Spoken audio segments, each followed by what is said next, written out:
What's up, everybody? Welcome to our GenCon online Star Wars Armada stream. I am BK. I'm joined here today by Michael Gernes, Hey. Star Wars Armada developer here at Fantasy Flight Games. We're so excited to be here with you guys today. Obviously, you just saw the trailer. The Clone Wars have begun, coming to Armada at last. We've got a lot of stuff to talk about today, Michael. Yeah. Let's just jump right in here. So we announced a lot of new products during the in-flight report a couple days ago.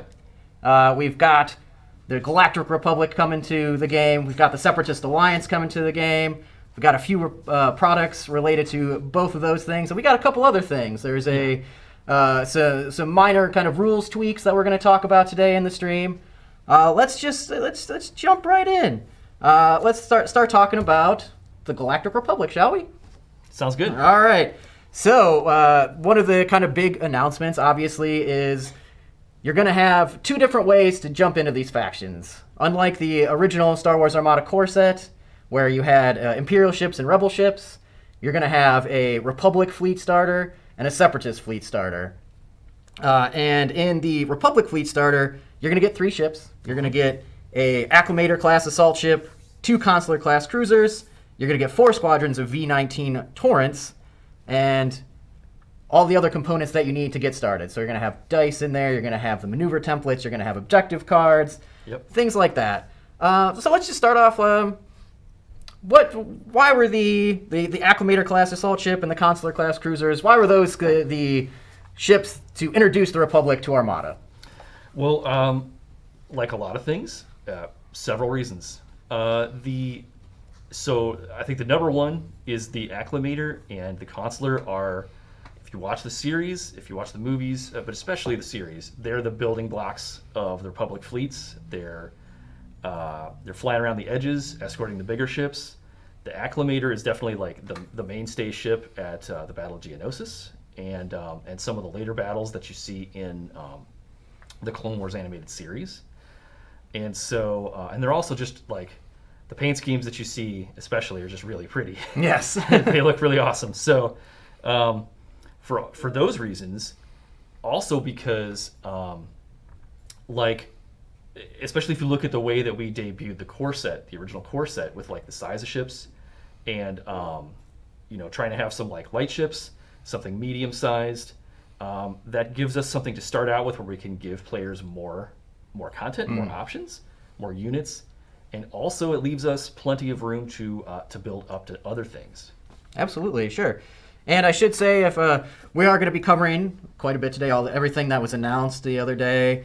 We're going to get into the upgrade card collection a little bit here, because probably everybody at home noticed, some maybe different tweaks to upgrade cards and things like that. We're going to talk about all that today. So if anybody has any questions, just feel free to put it in the chat. I will try and notice it here, or Ryan, always behind the camera there, keeps me honest and writes me some notes of things you guys are asking. So if you're wondering anything, feel free to ask in the chat there. All right, so we just saw the trailer, obviously, and you guys are pretty eagle-eyed in there, but we have some spreads there for the Acclimator, have the Consular class armed cruiser in the back. Some of the ship cards there. Tell us a little bit about those ships. What kind of things do they bring to the Republic fleets? How do they kind of operate in a battle? Okay, well, I think veteran players of the game are definitely going to find that they feel analogous to the units that fight in the Galactic Civil War 2, but with a twist. The Consular class is a Corvette in a lot of ways. It operates really similarly. It's a fast, fly around the map and shoot things from a distance kind of ship. At least one of the variants is. And the other is a bit more focused on flak and on closer in firepower. Okay. The Acclimator, on the other hand, is your classic wedge-shaped Republic, later Imperial style battleship. And it is a lot like the later Victory class. It's really good at it's got some long range firepower, and then it's really good at closing in with short range firepower. But and it also has that classic kind of Republic Imperial thing where it's also a carrier, and in this case it's a transport. At least like that's part of its like identity, which may key into later like upgrades, things Sure, like that. yeah. Well, So yeah. Yeah, and speaking of upgrades, I mean, I guess this is kind of related. A lot of people have noticed that, on these ship cards, there are some keywords, perhaps. We're starting to get some questions in the chat about those keywords. What can you tell us about the keywords? Yeah. So those are actually, they're properly called traits. Right, okay. So They don't have innate rules associated with them. What they are is new hooks we can put onto a ship that can key into to upgrades as like requirements, or potentially down the road they can key into some objective cards and scenarios, special rules for a match to reflect some of the things about these ships that it would be difficult to wedge into the game like up front when it's really a game about naval combat. Sure, yeah. But it allows us also a chance to kind of differentiate like sub-factional identities. Okay, yeah, so obviously, the Yeah. big one, I think, on the acclimator, it says clone. Yep. Right? Yep. So obviously that's not something that the Separatists are going to have, or No. Empire, or Rebels, or anything like that. No. Might we see some of these traits on Rebel or Imperial ships, or kind of anything like Yeah. that later on? Over time, Okay. yes, that's the kind of thing we would like to do. Nice. All right. Let me see here. Will older ships pick up traits? We already did that one. Okay, so this is actually an interesting question. Wouldn't all Republic ships just have clone on them? Not necessarily. Okay. There are some ships that I think are more closely associated with the Republic's, the other branches of the Republic Navy. For example, like if a ship is all crimson, that's more like the Senatorial Diplomatic Corps. Okay. Kind of like you see at the start of the Phantom Menace. And that is, in fact, one of the things we're representing with one of the marks of the Consular class. Oh, nice. Okay, yeah. So we have a lot of different. It seems like it opens up kind of an interesting design space where you can come up with these different traits. Yeah. The ones that we see here are clone and transport, but there might be other ones for the Republic eventually coming on down the line, or in some of these other ones, the Consular class perhaps, or something. Yeah. Yeah, this is definitely about adding some design space and adding some new things, some new levers we can pull. Oh, nice. Okay. Will there be cross-faction use? So, for example, will the Empire be able to use acclimators? And I think probably this question comes from, obviously, the Republic turned into the Empire. There is a little bit of, cross-pollination there, perhaps, with some similar ships or ships that were used by both factions. Yeah. And there are definitely some ships that are in the Clone Wars that you later see used in the Galactic Civil War. So all I can really say right now is stay tuned. That's the kind of thing down the road that makes a lot of sense. Okay, yeah. So, interesting. Maybe we've thought about that or got some ideas. All right, cool. Let me see. I think we could probably actually. So we looked at that spread. Let's actually we've taken a look at the Republic Fleet Starter itself. Yeah. We've taken a look at some of the ship cards. You want to talk about maybe a new upgrade coming? It's not necessarily a faction-specific upgrade, but it's a kind of a cool new upgrade that's going to be in, I believe, both the Fleet Starters. Reactive Gunnery. Yeah. It includes one of the new symbols that we'll talk about a little bit later on when we talk about the upgrade card collection. Yep. But this, I believe, helps get some ships the Salvo defensive token. Yeah. Yeah. So this is another way. So the Salvo has been recently introduced to the game. I think it's a really fantastic, and really flavorful other defense token that we didn't start out Armada with, and it makes a lot of sense to have that in these new factions. But we have also wanted to propagate it through, or give it to other ships the ability to use it. Mm-hmm. And in this case, it's like this is a tactic. Like you're trading off other defenses for using reactive gunnery.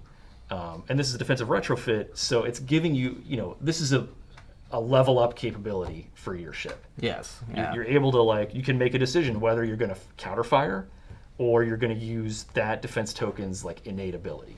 Okay. Yeah. So you get a little bit more options. You can kind of customize the defenses of your ship a little bit. Nice. All right. Yeah, it's just another way to bring salvo into the mainstream of the game. Mm-hmm. And Salvo obviously was introduced with was it the Onager class Star Destroyer? Yep. And the Starhawk. And the Starhawk, yeah. So Yep. the last couple Imperial and Rebel ships that were released introduced that. So this is a way to bring those to the Republic and Separatists and kind of just give you more options with that defensive retrofit. Very cool. Let's see if we have any questions. I just don't want to miss anything. What's the new circular icon on the reactive gunnery upgrade card? I believe they're talking about the one in the upper right-hand corner. We'll talk about that in a minute, but I'm glad you guys are noticing these things and pointing it out, so thank you for that. If we don't hit on that later, make sure you request it in the chat. So, moving on, so obviously the squadrons are also a very important part of all of your fleets. The Republic Fleet Starter comes with some V-19 Torrents, but you're also going to we have the Galactic Republic Fighter Squadrons pack that's going to introduce. Yep. Correct me if I miss anything. We're going to get some BTLB Y-Wings in there. Yep. We're going to get some ARC 170s in there. We're going to get some Delta 7s in there. Yep. And we're going to get some even more V-19s, correct? Yep. Did I miss anything? No, that's it. All right. Yeah, you can get some more ace pilots for the V-19 and just more numbers if you want to fly a real swarm of V-19s. All right. So tell us a little bit about the fighter squadrons. Obviously, we've talked about how the Republic primarily uses clones, but we also have the Delta 7 in there. Yeah. That are flown by Jedi. What's going on there? Is there maybe some kind of tactics you can use, some synergy between them, anything like that? Yeah. Well, if you're a fan of the movies and the series, you definitely one thing that comes up over and over is how the Republic forces are, masses of clones who are highly trained and raised to be in this battle, and they're led by Jedi, and so we have this kind of we really want to represent that on the tabletop. And so one of the ways we're doing that is that the Jedi are they're extremely high-level elite fighters in general, especially when they're flying things like the Delta 7. But a lot of their abilities, the Aces abilities, are geared around supporting other fighters, especially supporting clones and non-unique fighters that would be clustering around them. Okay. So really what we're looking at here is a leader and troops kind of dynamic. Oh, nice. Okay. That's one of the things we're going for. Yeah. And if I remember correctly, I can't remember which cards they're on, but the V-19, the V-19 I don't think, but the Delta 7, definitely. And maybe a couple others. Brings a couple new keywords to fighter squadrons. Yeah. Yeah, the Delta 7 has some new keywords to definitely to represent the capabilities of the Jedi. Even the non-unique Delta 7 squadron has enhanced defensive capabilities. It has a keyword called Dodge that helps it in combat for survivability. They're very expensive fighter squadrons as a result, but we're just trying to represent thematically how amazing the Jedi were at the peak of their powers. Yeah, so they have the Force, obviously. Yep. Not too many other pilots in the, this is probably the first opportunity really where you have a massive, or maybe not a massive, but a large group of starfighter pilots that can use the Force. Yeah. There's a few in the Galactic Civil War era, but thank you.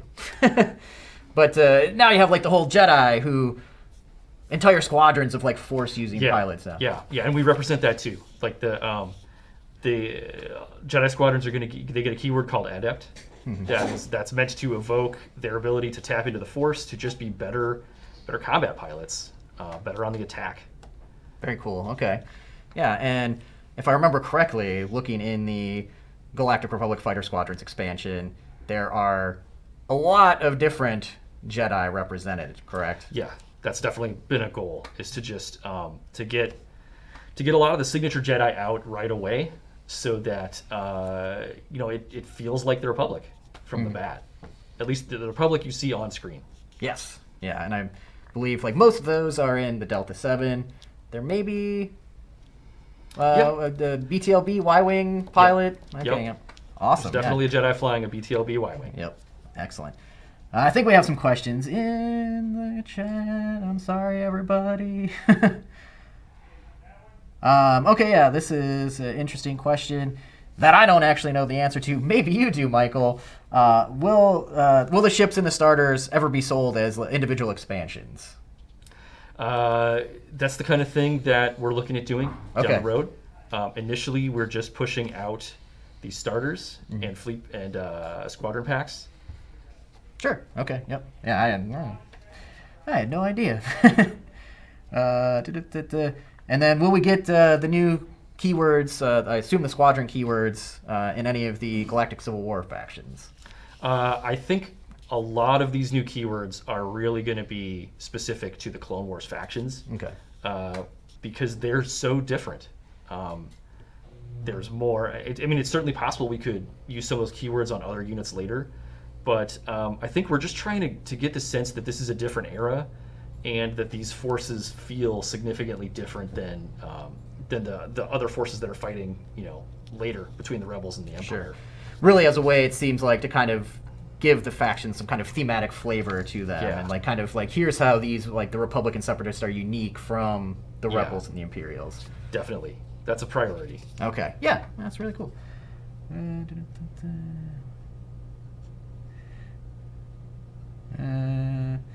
Oh man, can I get a job so I can afford all this? Hopefully. I hope so. Yeah. I hope all of us can. Exactly. So, Yeah. Some people asking about future expansions. We can't talk about any unannounced or unreleased stuff, but hold on. Let me just scroll through here. Are we getting more than one ace per squadron type in the new squadron packs? I mean, we kind of addressed that. Yeah. I think not every one of the squadrons does, but we've tried to give as many as possible, multiple aces, especially because this is the initial launch, and so we're just trying to get these new factions up to parity as quickly as possible. All right. Well, I'm being told that we should move on here. Yes. Maybe save some questions for the end. Yeah. Why don't we go ahead? I'm good. All right. Let's keep on moving here. That's the Republic. Want to talk about the Separatists? Always. All right. So we obviously have the Separatist Alliance fleet starter. That's going to come with the Munificent class frigate. The Separatists, I feel like, have ships that are hard to pronounce names.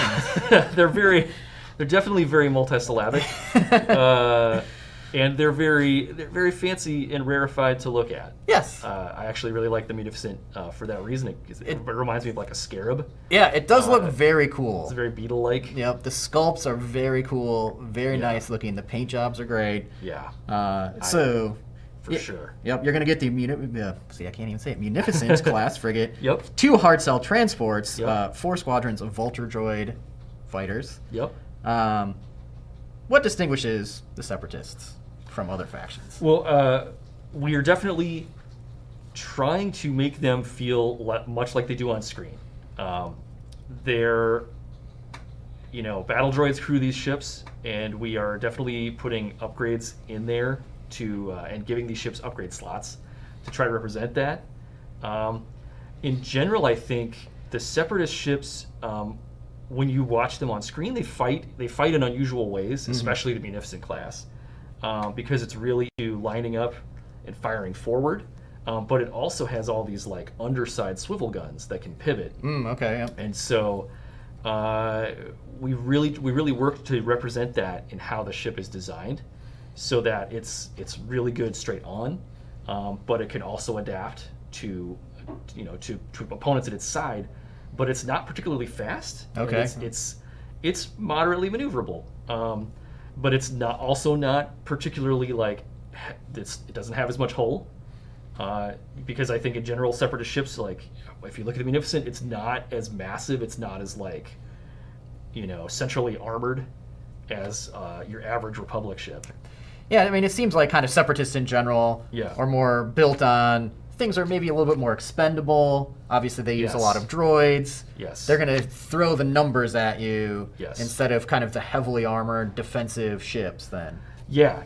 They're going to, you're going to have to play to, I mean, both sides have their strengths and weaknesses, but with the Separatists especially, you want to, we're emphasizing the numbers part of their identity, and also that a lot of these ships are specialized and have slightly unusual fighting styles and or arcs.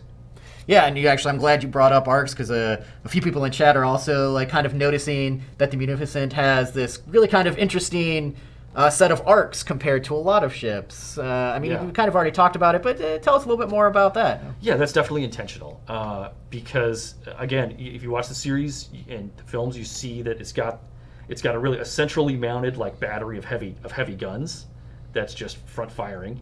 And we want to represent that, and so you have like a relatively narrow front arc for that firepower, but it also has these like galleries of swivel weapons on the sides, and so we have arc lines on that ship that cut in. They don't come to the corner of the punch board. They actually cut into the front.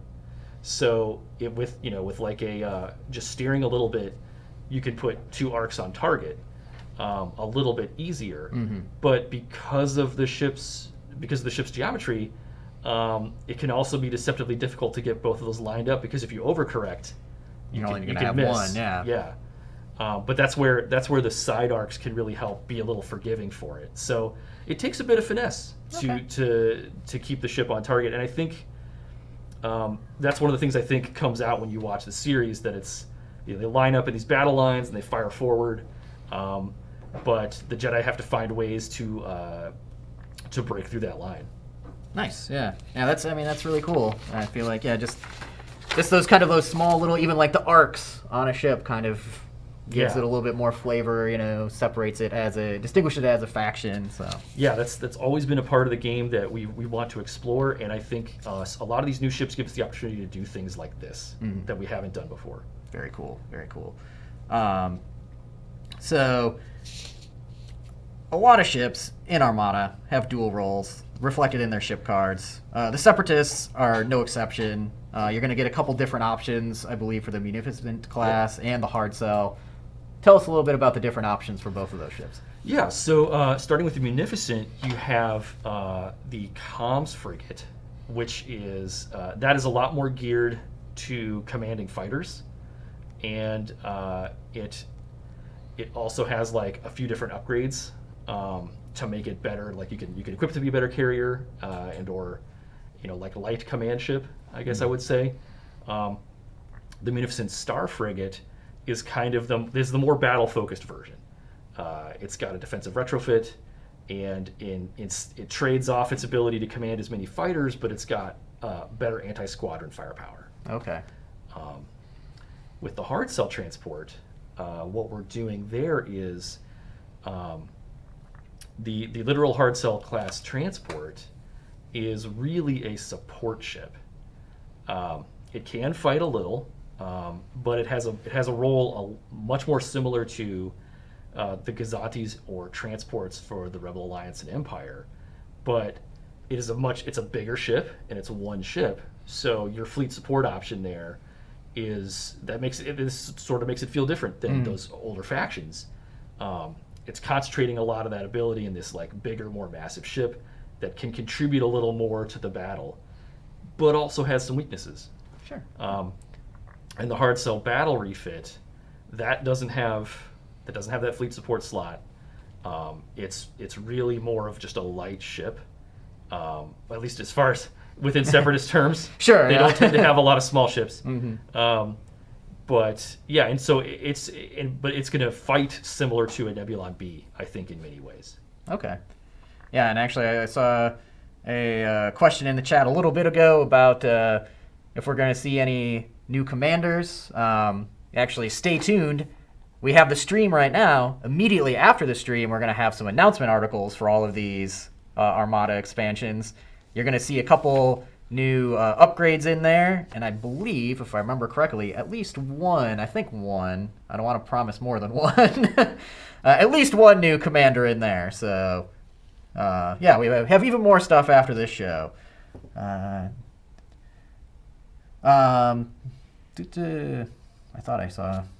Yeah, it wouldn't be Armada without commanders. Exactly. That's just central to the game, and there's a lot of colorful commanders to choose from. Exactly. In the Clone Wars. Yeah. I mean, there's. I mean, we at Adepticon, like after Adepticon, we showed Wat Tambor, we showed Obi-Wan. Well, what can we expect for some other commanders, perhaps? Well, I don't think it'd be surprising to say Count Dooku was in there. Yes. Yeah. Eventually General Grievous will show up. That's a guarantee. And there's also other Separatist leaders like Admiral Trench, and of course like other Jedi commanders. Like all the big Jedi usually have their own battle fleet and their own forces, and so I think you're going to see all the ones you would expect. Yep. All the kind of big names, all the iconic characters, perhaps, are going to be in there. Yeah. Okay. I do want to hold on to this question until we're kind of done talking about the Separatists before we move into the upgrade card collection. But help me remember, Michael. Obviously, the Separatist and Republic, fought against each other during the Clone Wars. In Armada, they will be able to take on both the Rebels and the Empire. Yeah. So I want to save it for a little bit later, but thinking about how these factions match up against the Galactic Civil War factions. Let's move on to taking a look at another new upgrade, munitions resupply, which I think is very cool. I mean, I just like the art. We have a couple, some B-1 battle droids carting around some munitions, perhaps, and this actually includes some of the new icons and things that we'll talk about a little bit later on. Yeah, this is a great opportunity to talk about that. Mm-hmm. Yeah, so munitions resupply is a new fleet support card. We're taking the chance to do some new things with that support slot, because we're going to be putting that on new ships, and ships that in some cases, for example, like the hard sell, they just have different profiles, different size than the ships that we gave that slot to before in the game. And so munitions resupply is, instead of being a generalist card, the way that the classic like CommsNet card that the Gazanti and the Transport have used, this card is really focused on handing out concentrate fire tokens. Okay. Yeah. And so instead of, and also unlike CommsNet, this card lets you hand out a lot of tokens at one time. Yes. And so I guess why don't we talk about the icons a little bit? So the blue bar on the left. Yes. Yep. That is how many tokens this card starts with. At the beginning of the game. Yep. You put those on there. Five concentrate fire tokens. Yep. So you put 5 concentrate fire tokens on this card. They belong to this card. You can't spend them otherwise. But when you exhaust this card and use it, you can begin handing those tokens out. Mm-hmm. But when the supply is gone, it's gone. Yeah. So you have to choose how you're going to ration these out to supply your fleet. Mm-hmm. On the right hand side of the card, that red arrow symbol, that is what we call the non-recur icon. Yes. So this is an upgrade card that does not ready itself. You have to pay what's called a ready cost, and that's what the symbols below mean. Okay. Yeah. That means you have to pay 1. That's the number, and then you can choose from a concentrate fire token, or a repair token, or a navigation token. But you have to pay 1 token to ready this card. So you have to invest some resources. And when would you pay that? You would pay that during the command phase. During the command at phase. the start of the round. You're like, all right, I'm gonna spend this. Yeah. I'm gonna ready this card. Yeah. Have it good to go. Yeah, early in the round. All right. And so you called this the little kind of arrow pointing to the right, up in the top right corner next to the title. That is a non-recur symbol where you have to exhaust the card, correct? Yep. And that separates itself from reactive gunnery, which is a recurring card, correct? Kind of tell us a little bit more about that. Yeah. So that symbol is just, that's the classic. That symbol is just to denote that this card operates like a classic, exhaust and refresh card. You exhaust it to do your effect, Yep. and then it readies during the status phase. And I misspoke earlier when I said you pay the ready cost during the command phase. I meant the status phase. Oh, the status phase. Okay. Yeah, when you would ready cards and check things. Yeah. So something like reactive gunnery, that's kind of obviously, so you can only use it one time. You can't just keep I'm just gonna keep using this card and getting these salvo tokens. Once per round. Yeah, well, I'm sorry, Exactly. once per round. Yeah, excuse me. Yep, thank you. But you can use it. You can use it throughout the game. You can use it Yep. every round if you are able. And I think the conditions of the card are what limit how often you can use it. So that's what these symbols are about. Very nice. Yeah, and we'll actually talk about the effect these have on other, maybe older cards a little bit later on when we talk about the upgrade card collection. Yeah, and we plan to post these rules, I think, in the near future, so people can take a look at them and see how this functions. Yeah, just kind of get a feel for them, even well before these expansions are released. So awesome. Okay, so I actually have a lot of people asking for what's coming next year, so they want to see a Separatist Squadron card. So let's show them. Let's take a look at some Vulture droids. Yeah. Which have some cool stuff on there. Obviously, Vulture droids kind of the bulk of Separatist starfighter squadrons. They also have some new keywords on them. Yes. Much like with the Republic, we want the Separatists to feel different. The Galactic Empire relies on lots of expendable pilots. But they're human pilots. They're biological people. The Vulture droids, the swarms of the Separatists are made up of droids, and one thing that comes through a lot is that these droids are very dependent on their network and on being effectively commanded. They have AI, but they're not necessarily the best AI, and so. We have given these squadrons a new AI keyword that is and generally a lower dice pool to start with, but this is to represent that when they're commanded, they get better. They're hooked into the network. They're being more effectively used, and so they can. It's a lot like a concentrate fire command, but for a squadron. Oh, okay, interesting. So they can add a die that's already in their pool while they are being commanded.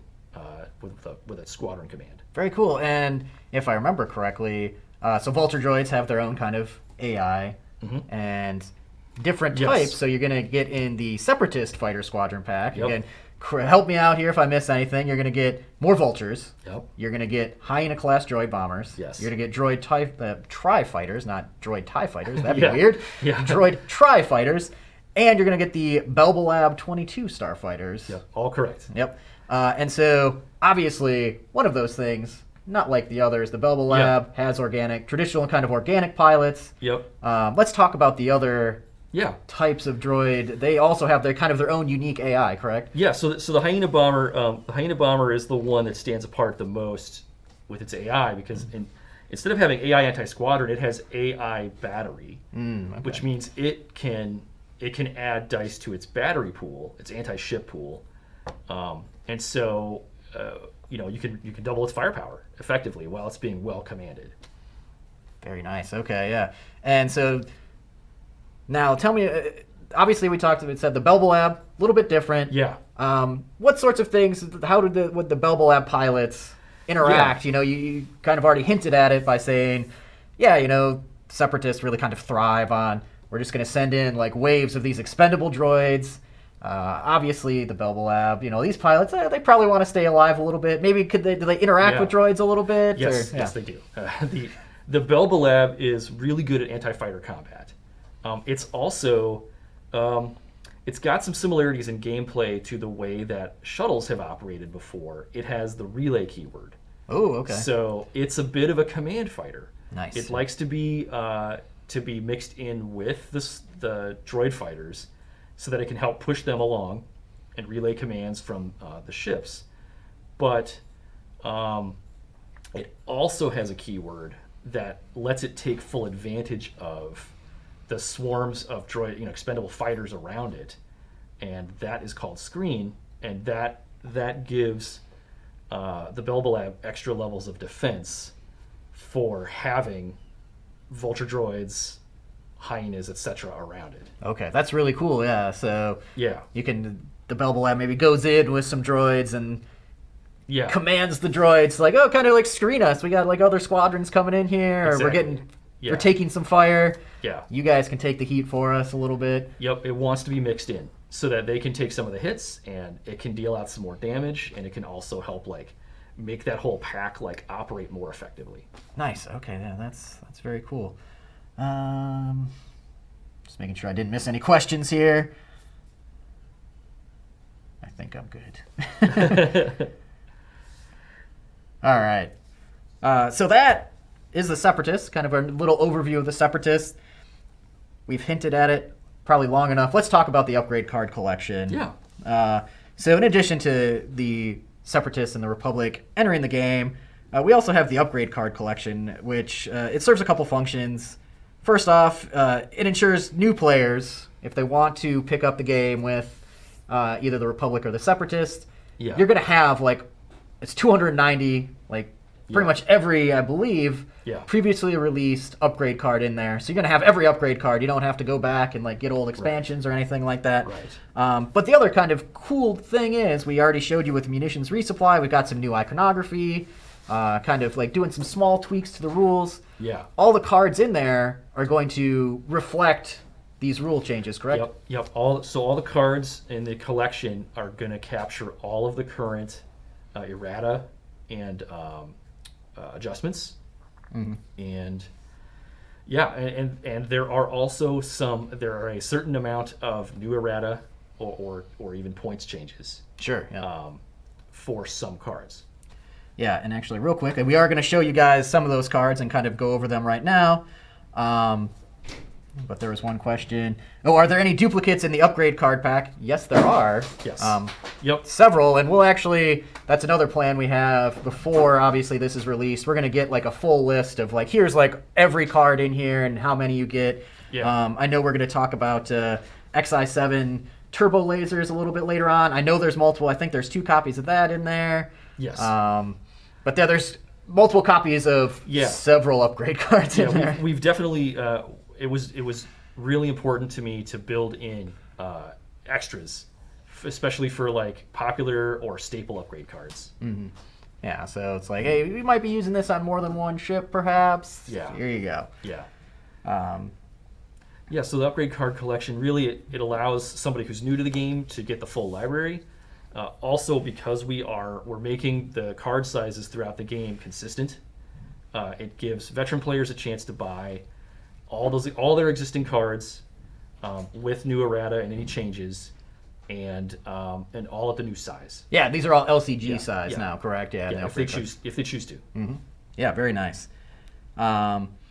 So yeah, let's actually talk, or let's look at some specific examples. Yeah. The first one we have here is Grand Admiral Thrawn, who has the bar on the left with some, and I believe that's a new icon, if I remember correctly. Yeah, okay. Yeah, so that icon is like the tokens. This icon means any dial. So that the block around it this is really how we can now template an effect that involves dials. So Admiral Thrawn's ability now it's functionally the same as it ever was. This just is a way for us to integrate a lot of the concepts that originally started on Admiral Thrawn's card and are now going to be part of just the general rules of the game. Mm-hmm. And we can template this with the new symbols. So he functions like he did. Yeah. You just are going to choose 3 dials. They can be any combination of dials that you want. You're going to stack them on his card. It gives you a little instruction about this is when you're going to choose those dials. And then the rest of the card is essentially what it was. Nice. Okay, yeah. So yeah, like you said, is same function essentially, just kind of here's this new iconography. Yep. Kind of streamlines things a little bit, brings it into these tweaks that we have with the Republican Separatists. Yep. Very cool. Just bringing him up to date with the new icons that we're introducing. Mm-hmm. And so you already kind of mentioned that they're gonna a lot of these cards are gonna reflect points changes. A certain amount, not a lot, but we went through we did a deep dive on the whole card pool. We took a hard look at some things that were like off the curve with points costing, and we took a hard look at some effects. And so, for example, like we have done one of our first points errata with the commander version of Leia Organa. Yes, yeah, who I believe is 10 points cheaper than she was before, correct? Yes. All right, so tell me a little bit more about that. Just I'm kind of like going through there and just like looking it over. Or... well, with something like this, we took a lot of time. This is sort of where we can talk about the changes to the game, because we spent a lot of time within the team and also talking with fans about what we thought, what updates the game could use. Mm-hmm. And so when we were looking at some of these changes and decided we were going to do a card collection to distribute them to everybody, that also gave us a window to take a look at, some things that we wanted to do to the game just to improve things, some housekeeping things. Mm-hmm. And, taking a look at points was one of those. We did a lot of playtesting, and we got a lot of suggestions from our wonderful playtesters, and this is the result of that. Yeah, very cool. It's kind of an exciting thing, obviously, because it seems like you put points on a card, when it's first printed, and it's like, oh, how are we going to change it? So I feel like this is a cool opportunity where we can offer this, and it's got like the updated points, and I don't have anything else to say to that. But this is a window for us to do to make some improvements to the game. So question out here. When will we know the full list of cards with points changes? No set timetable. I can say as I think we said in the in-flight report, this first round here of Clone Wars stuff is releasing in December. Yeah. It will be before December. I can say that. Yeah. So we have a ways to go between now and then, and so I think we're going to continue to release some of this information over the next couple of months, and that's going to be one of the things we talk about. Mm-hmm.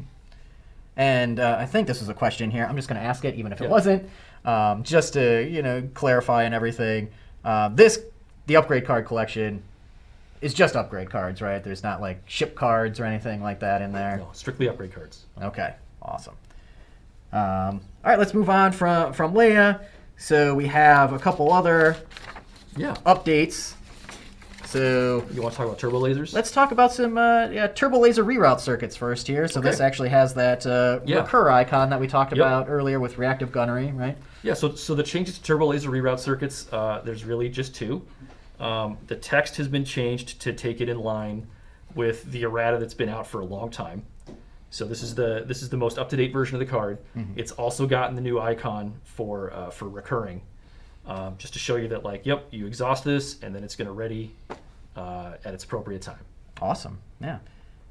So and then let's talk about we mentioned earlier the XI7 turbo lasers also have a little bit of new text, I believe. Yeah, XI7 turbo lasers. This is one of the functional changes that we made. We made a minor errata to the card because of some rules interactions near the start of the game.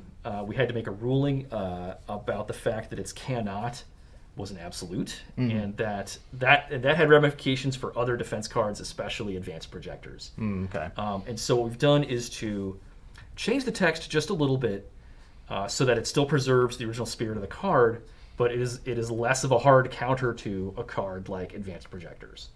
Okay, very cool. Yeah. So that's the kind of thing we've done with revisiting the card pool, is just take a look at interactions like that and say, what can we do that would improve the variety of things you can play and improve the economy of upgrade cards. Yeah, and this is just kind of a taste of there's a lot of different cards in the upgrade card collection that have kind of these little tweaks to them, right? Yeah, I would say overall we have changed about 18% of the card pool.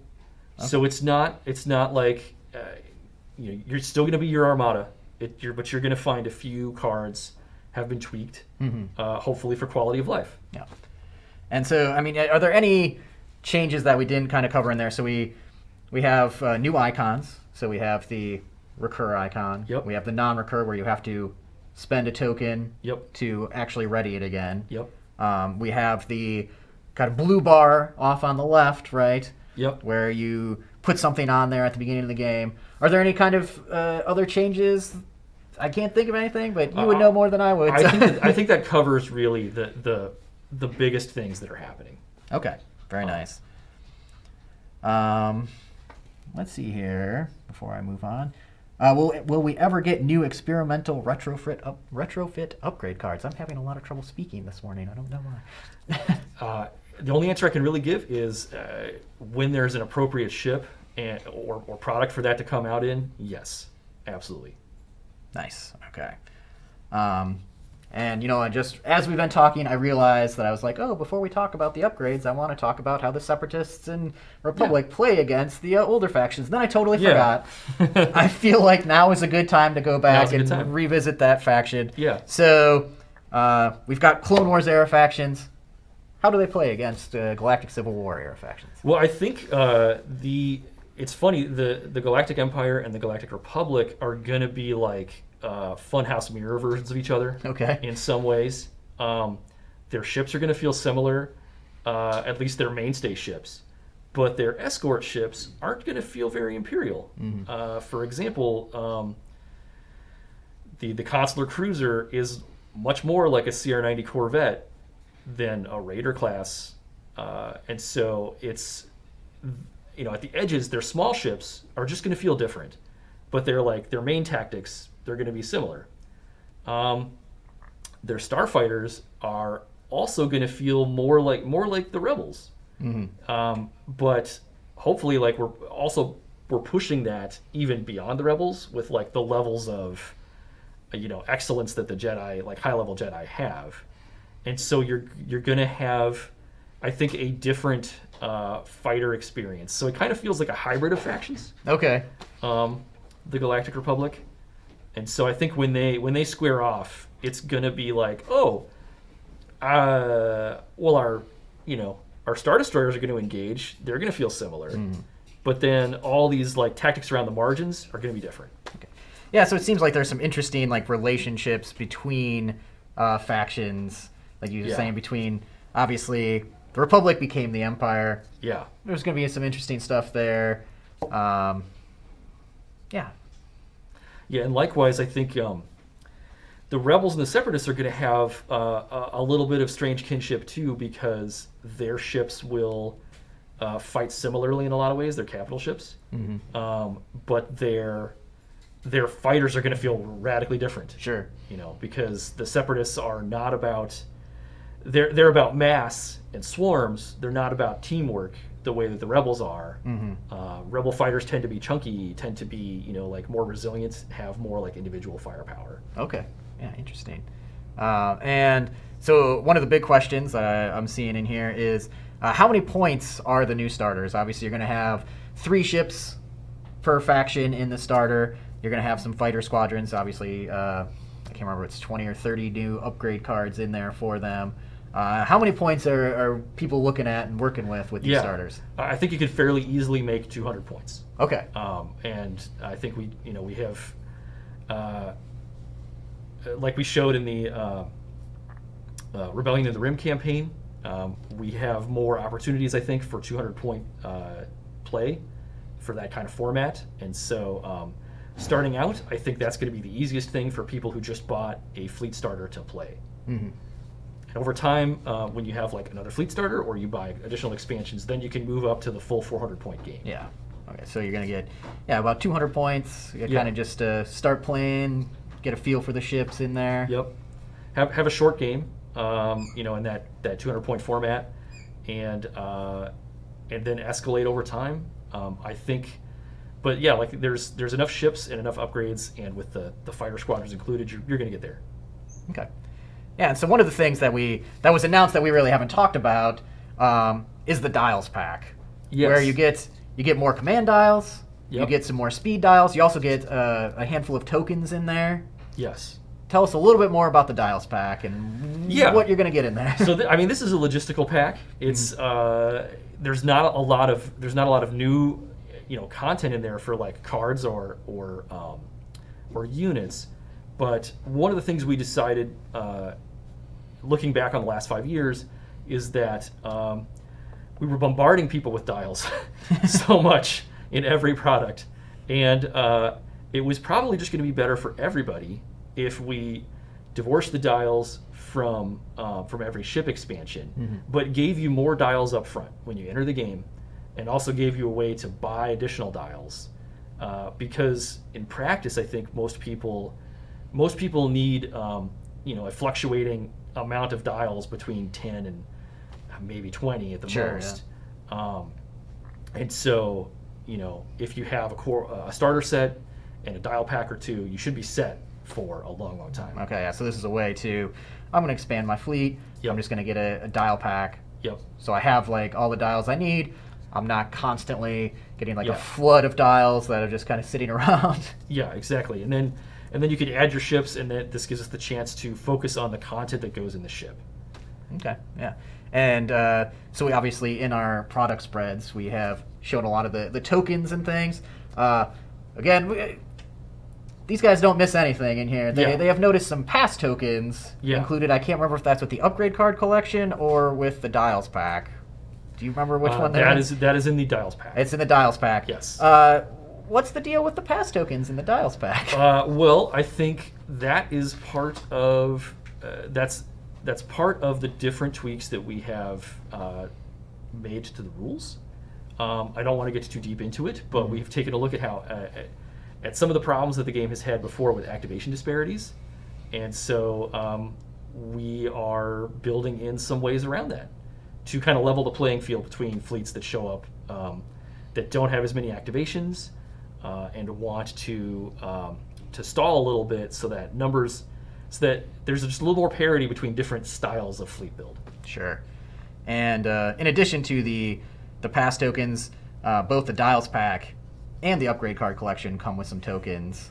What tokens are in there? Why are they in there? For the card collection, it is any essential tokens that are required for those cards. For example, some cards that call for marker tokens, or other special tokens that are related to them. They're gonna come in that card collection so that you have that token if you're a brand new player to the game. You don't have to. You're not missing a chaff token because you didn't buy a certain expansion. The Chimera. Okay. Yeah. And with the dial pack, it's any other essential tokens that you will want in order to play the game. Yeah. So it's just a way of, in addition to the upgrade cards, kind of collecting these tokens that you may need, that you may want. Just get in there, so it's kind of easy access. Yeah. Very cool. Oh man, so the question about we showed with the upgrade cards and the rules tweaks there.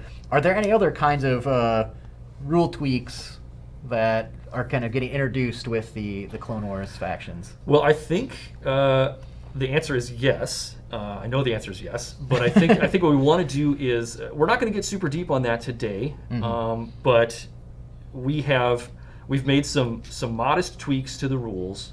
It's the same game, but we've tinkered with some things that we think that were patterns that fans noticed over time.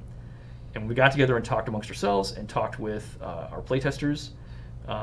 These are the adjustments that came out of that. Sure. And we're gonna talk more about that. I think I would rather people get a chance to read some of those things, get an in-depth article to really understand what we're doing and why. Yeah. And that's going to be one of those things in the next couple months before these are released. We're going to really, we'll have articles. We'll, really lay out here's the changes, and I assume there will be an FAQ or some sort of rules reference update, maybe right around the time that these are released. Yes. Actually, we are. So one of the things I would like to say is with these changes, I think people are probably familiar with the fact that when we created Armada, that's 5 years ago now. Yes. We were in a different world in a lot of ways about how we support our games. And in the time since, we've gone more to a model with our minis games of having a living rules reference that is updated regularly to incorporate new things that have made their way into the game. And that's what we want to do with Armada. Very nice. So we're working on that right now. Sure. And so I think that will hopefully make the life easier for people to look up everything instead of having to carry around additional rules supplements. I think, and remind me, Brian, you were just saying there was another part to that question, I think. Oh, yeah. So it's just, yeah, we were saying that we're going to eventually, or if there's going to be like an FAQ or, not a errata, but like a rules reference update or anything like that. Yep. That will be coming out in the next, between now and the rollout of these products. Okay. Yes. And this one's a little bit tougher question to answer than the past ones, but there is some curiosity in the chat about. We're doing obviously a point update with the upgrade card collection. Yes. Do you think there will be like any other points updates in the future, or? That's definitely something we're hoping to do. Okay. We again, much like with our other products, we find it is helpful to support the line to periodically adjust points and for competitive play, and that's something that we think Armada can do too. Mm-hmm. And you actually brought up competitive play, which is actually really nice because we have a question in the chat. Will there be dynamic point changes for competitive play? That's the kind of thing I'm talking about. Okay. Yeah, that there could be a competitive play document that will give you updates about and adjustments to how ships are pointed out, how squadrons are pointed out. Mm-hmm. So you kind of actually hit on that, but I'm just gonna want to hammer it home because that's another question. So is there going to be a point update for the ships as well? Potentially. Potentially. Okay. Man, we got a lot of good questions here. I'm going to try and hit them all. Oh, I just saw a good one in here. Okay, yeah. So the fleet starters, they contain all the essential components for one player to start playing the game, including there's objective cards in there. Are those new objective cards, or are they kind of the same ones that we've already seen? You're talking about the upgrade card collection? In the fleet starters. You're going to be getting some upgrade cards that you've seen, but I think for the most part, the upgrades in the fleet starters they're new and they're specific to these factions. Okay. And what about the objective cards that are also in the fleet starters? Right now, they're the same old objective cards they ever were. Okay. That doesn't mean more objective cards won't be introduced as we go forward, but for now, I think everybody's going to launch and have access to the same things. The traditional 12. Yes. It says, will Galactic Civil War... Oh, ship. Yeah, there's no ship cards in the upgrade card pack. No ship cards. I just want to make sure I hit all the questions here. We can go over time a little bit, but we're getting close to finishing up, so I want to make sure we hit all the questions before we leave. When can we... Yeah, we'll hit that in a minute. Oh, will ship cards remain tarot-sized? No. They are now LCG size? Yes. Okay. Yes, we're moving toward a new template for ship cards with these Clone Wars products. All right. Sounds good. I think we've hit most of the questions, and we're going to have to start wrapping up here. And we do actually want to show one more thing here. So actually, the last question I can answer is, so you will see announcement articles for all of these products right after this stream. I'm going to make that live. These products, we're obviously going to have a lot of preview articles for them in the coming months. You can see them, expect them in stores in December. And we actually know you guys have been waiting a long time for Clone Wars to hit Armada. So we have even better news is that this is only going to be the first round of Armada products that hit the Clone Wars. And just a couple months later, in the first quarter, I almost said first order. That's bad. That'd be the wrong thing. Yep. The first quarter of 2021, we're going to have even more Clone Wars Armada products, and we're just going to put up a little teaser there of maybe some of the things that you can expect coming just a few months later after these release in December. We hope you enjoy. Whoa. Oh, yeah, okay. We got some excitement going on in the chat there, so yeah. Great. And actually, one last thing. Sure. So we have someone in the chat here said, that Pelta's wings look like they're opened. Yes, just a little bit different than the Pelta that has been released, correct? Yes. I think especially if you're a fan of the show, you see that the Pelta that operates during the Galactic Civil War is a modified Pelta. And so we are definitely trying to represent the Pelta as it existed during the Clone Wars. Awesome. So we'll leave you with that. Look for the announcement articles just here in the next half hour or so. Thank you guys so much for joining us today for this Star Wars Armada stream. Michael, thank you for being here with me and answering all these questions. It's always fun to talk about this game. Yeah. And so thank you all for being here and for playing it and waiting for new stuff. Yeah. We love you guys. Thanks for joining us today. We have the full GenCon, our full GenCon online schedule just below. If you scroll down on Twitch, you can see that. I know I'm going to be back here tomorrow doing some Star Wars Legion tomorrow afternoon. Yeah. But I know we have a lot of great streams coming up, so make sure you check all those out. Enjoy the rest of the GenCon online weekend, guys. Thanks so much for being here. Stay safe. We'll see you next time.